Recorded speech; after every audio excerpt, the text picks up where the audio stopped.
या cricket match बाबत किती उत्सुकता भारतीयांमध्ये आहे या संदर्भात आणखी सविस्तर चर्चा करूया। आमचे प्रतिनिधी अमर काणे आपल्या बरोबर जोडले गेलेले आहेत। अमर, खरं तर आजचा सामना भारत पाकिस्तानचा सामना क्रिकेट युद्ध हे खरं तर सगळ्यांनाच पाहणं खूप एक मोठी पर्वणी असते। मात्र गेल्या काही दिवसातले भारत पाकिस्तान मधले तणावाचे संबंध पाहता एकंदरीतच आजची मॅच फक्त मॅच म्हणून न पाहता क्रिकेटियर्सचं वर्तणूक काय असणार आहे, त्यांची एकंदरीतच देहबोली कशी असणार आहे मैदानातली, हे सुद्धा बघणं तितकंच महत्त्वाचं ठरणार आहे।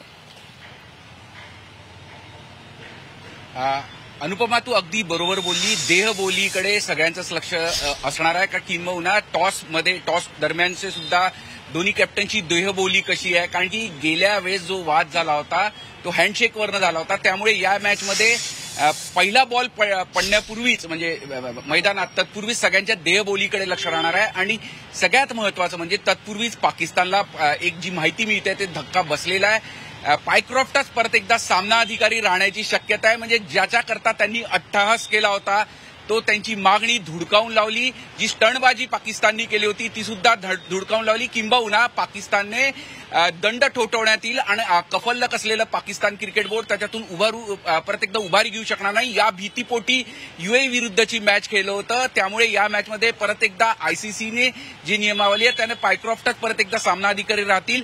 समजा ते नसले तर रिची रिचर्डसन जे वेस्ट इंडिजचे जे दुसरे क्रिकेटर होते ते सामना अधिकारी दुसरे राहू शकतात। पण आता जी माहिती मिळते पायक्रॉफ्टच हे राहतील। तर आपण दुसरीकडे मॅचच्या बाबत बोलूया।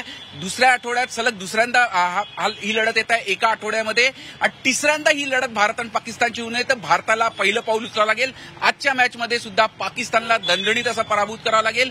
ओमान विरुद्ध 2 दिग्गज बॉलर आपले नव्हते, एक बॉलर जखमी झाला होता, त्यामुळे भारताची बॉलिंग थोडी कमकुवत वाटत होती। पण आज वरुण चक्रवर्ती, बुमराह परत एकदा मैदानात दिसतील तर पाकिस्तानच्या बॉलिंग अटॅकमध्ये सुद्धा थोडेफार बदल झालेले दिसतील, कारण की राऊफ परत एकदा पाकिस्तानच्या स्क्वॉडमध्ये दिसत आहे। सायम अयूबकडनं बऱ्याच अपेक्षा पाकिस्तानला, तिन्ही सामने 0 आऊट झाला आहे। आणि अक्षर पटेल काल मैदानात थोडा आला होता असं भारताचे फिल्डिंग कोच आहेत त्यांच्याकडून सांगण्यात आलं होतं। त्यामुळे अक्षर पटेलला झालेली दुखापत बरी असली तर तो नक्कीच मैदानात दिसेल आणि भारत परत एकदा सुपर 4 मधली पहिली मॅच जिंकून विजय घोडदौड कायम ठेवताना दिसेल। निश्चितच अमर, आपण या क्रिकेट मॅचवर लक्ष ठेवूया। मात्र त्याचबरोबर जशी मागच्या मॅच नंतर सूर्यकुमारची पोस्ट खूप चर्चेत आलेली होती आणि हँडशेक प्रकरण सगळं गाजलेलं होतं, त्यामुळे आजच्या मॅचमध्ये सगळं काय होते हे सुद्धा आपल्याला बघायचं। धन्यवाद अमर, दिलेल्या सगळ्या सविस्तर माहितीसाठी। अमर काणे आमचे प्रतिनिधी आपल्या बरोबर होते।